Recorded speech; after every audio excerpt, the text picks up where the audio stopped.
The topic today is going to be shielding. A lot of requests to go over shielding things for people out in our audience that are TIs and need to buy certain type of things for shielding. Catherine said that Karen, you might be a good one to start off on shielding since you're sitting in a shielded kind of environment right now. So yes. I'm going to turn it over to her. Actually, whilst you start off, Karen, I'm going to bring as a demonstration to show people the things that you got me as shielding, you know, the green things. So whilst you get started, and I'll bring them to show people. Okay. All right. Sounds good. All right.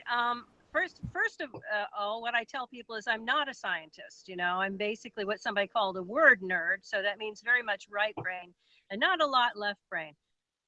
But through trial and error, I also started out with aluminum and found that if you use aluminum, you have to use multiple layers of it, you know, 7 to 12 to be effective. And that's something, if you find yourself being hit immediately, that's something to grab.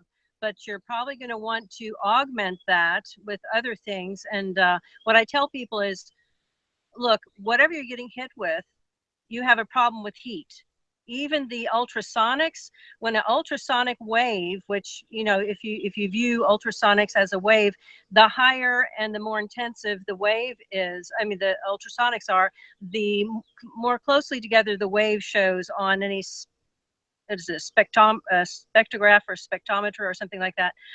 But if you have ultrasonics of a certain level, those waves become solid bands, and those solid bands generate heat. Just like microwave, just like electromagnetic radiation, all of what we're facing generates heat, and that is what they're trying to kill us with, you know. So what you want to think about is what is heat reflective, heat resistant, and also some of this will reflect with mirrored surfaces, you know, like aluminum, like mylar, MYLAR. And also I found useful the window tinting and car tinting that is sold to people who have automobiles and cars in the hotter states, you know, like Texas, Florida, Georgia, where these tints are sold with a very high heat resistance and reflectivity. Actually get a roll of window tinting for your car or for your house and just put it on the wall, and cover the window as well. You can use the blue tape that is for painting that will not destroy your paint job. So that's one aspect. And I've used that in my car. For my car, I got the high heat resistant window tinting that you can put on with water so that at a certain point you don't like it, you just take it off. It's not a big deal, as where the self-adhesive is pretty complex to put on. And we'll go into what I did with my car as well. But again, you're thinking heat resistance and some reflectivity. Now, you can put in your home strong magnets, put them all over the place, put mirrors that face toward the outside of the house. And that actually has screwed up V2K that they've tried to use on me. I've heard voices or sounds out into the room, but not in my head. So that tells me what they're using for V2K is linear. And once it hits the room with the strong magnets and the mirrors, it gets thrown all over the place and they can't aim it at me. So they have royally failed in those probably about 5 attempts. One attempt was when I was walking the dog and I was wearing a baseball cap that had silver infusion, which I will plug the people who make those. You know, I think it's electromagnetic field less EMF. So take a look at anything with silver infusion because that seems to work very nicely. And they even have sleeping caps with silver infusion and eye masks with silver infusion. So them I recommend very much. And the baseball cap you see me wearing very often, not today, but very often, is silver infused. I live in it, not because I love baseball caps, but because it actually works. So again, we're going to go back to the general shielding. Romola gave me the tip about Reflectix. Okay, Reflectix is something that is like bubble wrap, but with aluminum on both sides. So that is very nice in that it stands by itself. It's rather stiff but still malleable, and it comes in about 3 different widths in heights. So that helps a lot. I will tell you that anything with Teflon, like a baking sheet, that will reflect a great majority of these weapons. Now, nothing is foolproof, but we're working into protecting yourself as much as possible. If you get down to 80–90% deflection of this stuff, you're doing pretty well. So I have even resorted at times to sleeping in a cast iron bathtub with a lot of this shielding over me, because that gives me pretty darn good protection. I've used cast iron grills. Again, you can get grill sheets, and this is a wonderful time of year to go out looking for this stuff, because we're heading into summer, and they're going to be selling grill sheets, which is the sheet you put on the grill where you cook vegetables, so they don't fall through the grill, the coal. So you want grill sheets that are up to 500 degrees heat resistant. Those can be taped to a wall. Those can be taped inside your car. Okay, another good thing, I have found that copper is actually better than aluminum, whether it's aluminum foil or aluminum piece of metal, because copper actually deflects a broader range of these waves than aluminum. Okay, now I will tell you that when I was getting tailed and shot from behind, I put aluminum metal pieces in the hatchback of my SUV.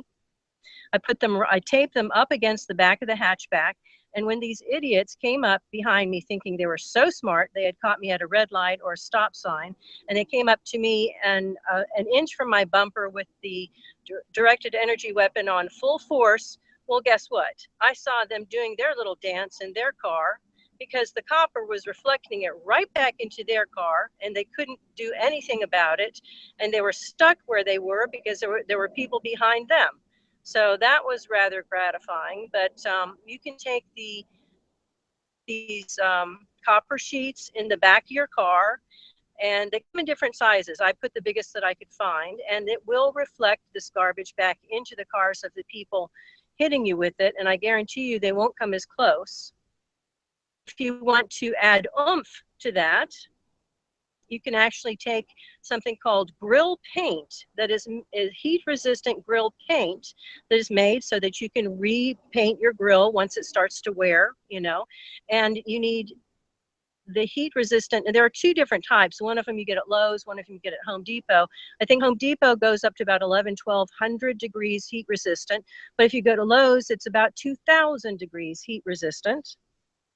The most effective thing is to have the copper that faces towards the perps, and then you put the heat-resistant paint on the side of the copper that is inside your car, so that anything that actually penetrates the copper is mitigated by the grill-resistant heat paint.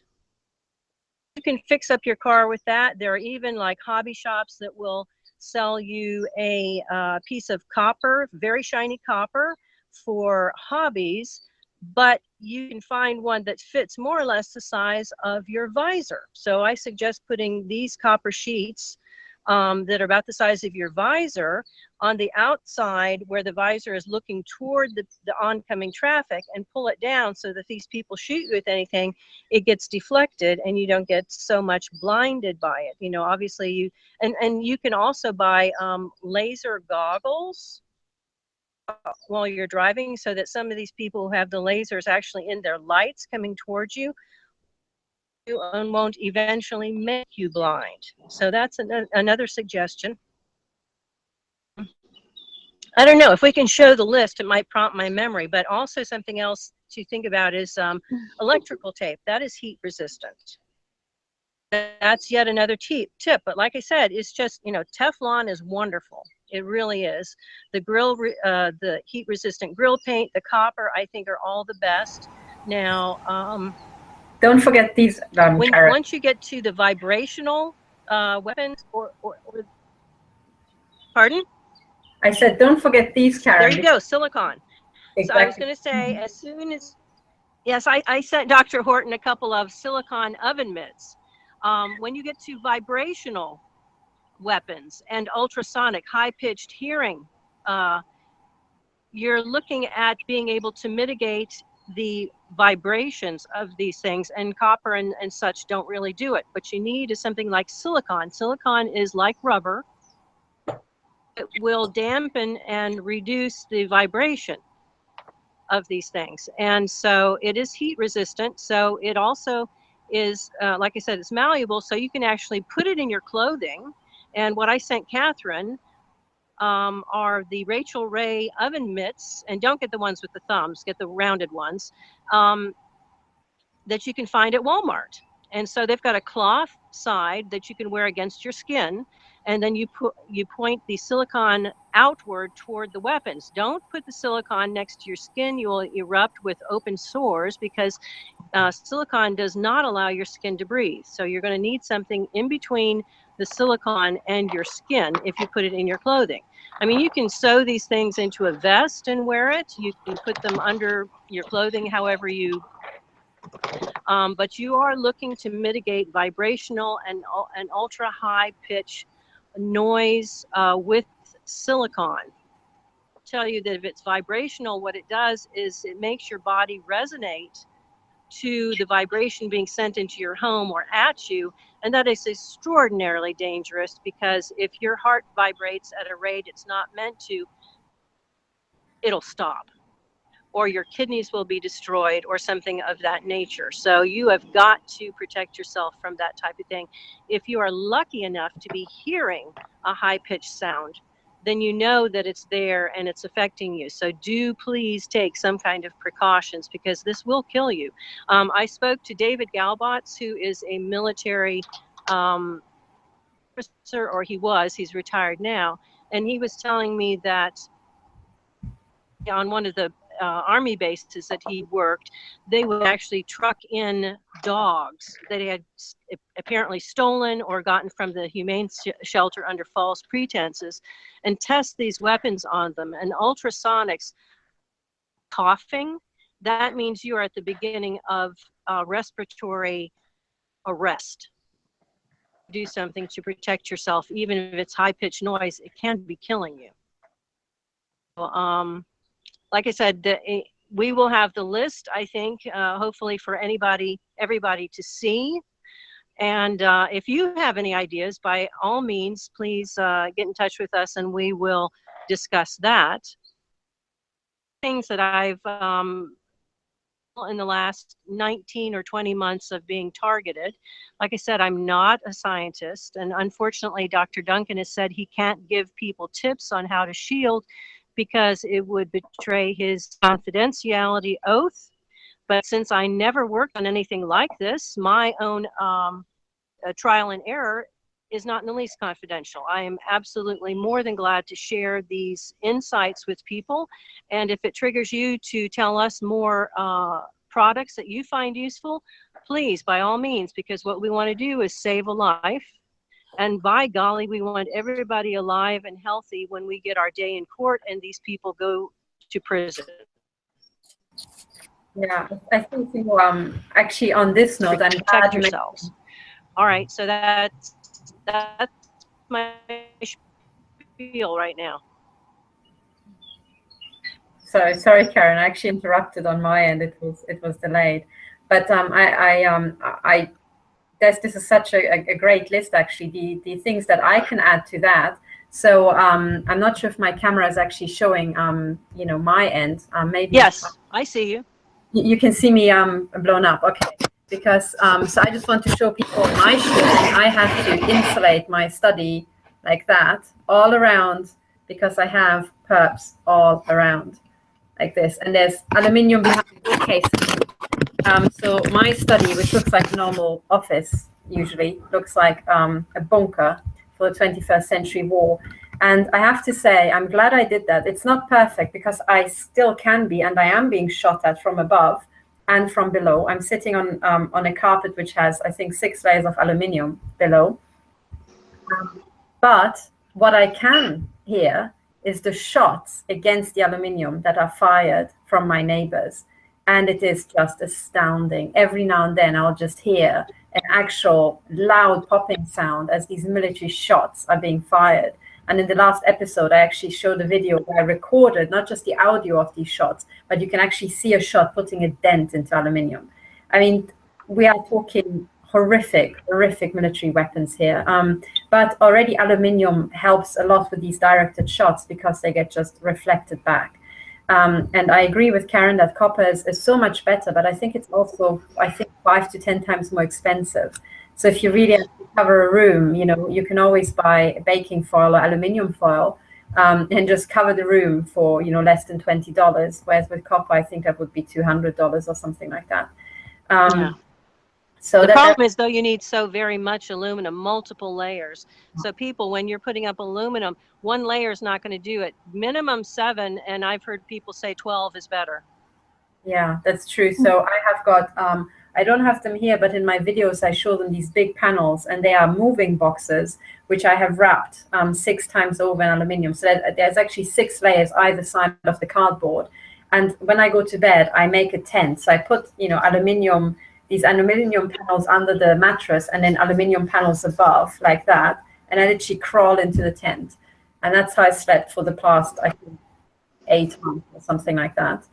And I tried putting a Faraday cage around that, but I have to say a Faraday cage does very, very little. I think there might be some signals that are working out, but otherwise the directed shots, they just punch through like nothing else. That's my experience. And I have Sorry, I end up using cookie sheets, you know, the Teflon that Karen was talking about. I literally line on, well, I'm sleeping on the couch these days, you know, sometimes I sleep upstairs, which is in this room on my bed, but they hit very nicely from downstairs. So I've started to sleep on the couch and they seem to have less downstairs, that is, and they seem to be able to hit me less over there. But literally I have to line the couch on one side, you know, with these cookie sheets wrapped in Reflectix, which, you know, also Karen was talking about. Now I'm surrounded by Reflectix. I can show you what it looks like. It's just like the aluminum foil you're talking about, Karen. It's just a little thicker because it has a bubble wrap on the inside. And this, you can definitely hear the shots, as you were saying, pulsed microwave shots from absolute military weapons, you know. And they have such utter gall because they are making such a racket, and we can record this racket, you know. And I have started to record it. But I've slept so many nights without recording it, and they make incredibly loud sounds. And they wake you up several times through the night. This is all part of their sleep deprivation mechanism, you know, total torture. You know, imagine, we're talking about modern day Europe and America. We're being tortured. This is torture. Yeah, classic sleep deprivation torture. Well, let me jump in and give a hint for people who are, I mean, the most important time that you're shielded is when you sleep. I want to interrupt not only your sleep to make you tired and keep you confused, but they also want to interrupt the healing that your cellular, that you do overnight. So one thing that I found, if you are can actually conduct some of this. And then also, if you can, put under your bed mirrors that reflect down. You want the shiny side to reflect down because some of these weapons will actually come up through the ground. Even if you don't have a basement, I have been woken up by absolute vibration coming up through the ground on a slab. So the way that I fixed that was to put mirrors facing downward under the bed and to also put multiple layers of aluminum in between the box spring and the mattress. And I will tell you another thing that I didn't mention. There's something called a dog cooling gel bed. Again, it's on sale now because it's summer, and that has cooling gel in it that does feel cool to the touch, but it will mitigate vibrations and sound-based weapons. So that is yet another thing you could actually add to your repertoire and put on your bed and sleep on it if you have problems with anything coming up through the bed. And you can actually sleep on one and then put another one on top of you. They have small, medium, large, extra large. So you decide what it is that you want to do, you know, the configuration that you want. And I would go to the cheaper stores, you know, like you know, some of these secondhand stores that they just basically sell things other places could not get rid of, and you'll get a $24 dog cool gel bed for $16 when it's originally $25. So that helps a lot. So that's yet another idea I wanted to make sure that I did not forget to mention. Yeah, I think you know, the other thing I actually before I forget, or maybe we should stick to the military section. Yeah, actually maybe we should. I just have to remember that comment about Dr. Robert Duncan and his reticence to inform us about shielding. Anyway, you know, the other thing which is so important, and people forget about that, because we now covered shielding against ultrasonics and shielding against electromagnetic things. And also Mylar works just like the reflectics. It's the aluminium sheeting and so on. But the other thing you also have to shield against is when you're staying in a hotel, break-ins. Because they will live in the hotel room and implant you. And you have to lock the room, you have to lock the entrance, and you have to make sure that if there's a desk, you actually push the desk and jam the desk against the door, because otherwise these people at night. It's one of the standard. So it's even that sort of thing you have to think about. And you know, I just want to pop in one little interjection there when you speak about hotels and breaking in, Catherine, is one of the things you can use, by the way, is a door stopper. You know, you can stick that underneath your door as well. There are door stopper alarms meant for people who stay in hotels a lot. Oh, brilliant. That sounds like a great thing too. So there's an alarm as well. So there's a sound that'll go off. Yeah, yeah. On the door, yes. Mm-hmm. So I wanted to actually underline at this point, and maybe this is a tiny little segue into the military aspect, is when we say people are breaking into hotel rooms and they're breaking into homes, I want to underline that these are activities, these are covert activities that are actually being conducted by special operations forces and by clandestine services. And if you look up the military manuals, you know, if you look up and the CIA manuals, you will learn about the clandestine services. You're not going to learn about everything they do, but this is the kind of thing that you have to read the investigative journalism on the CIA to find out about. So clandestine action and covert action is not, figments of imagination in this day and age anymore. It's not paranoia. It's not a bunch of people getting paranoid about what the surveillance state is doing. It's actual strategic operating procedure from the military, from the very dark operations in our military services and in our intelligence services, which really are not our military and our intelligence anymore. They're working for somebody else, clearly. They're working for the corporate state against people. Sorry. I'm sorry, go ahead, Catherine. How very, very, very, very important it is that you lock yourself in hotel rooms at all times.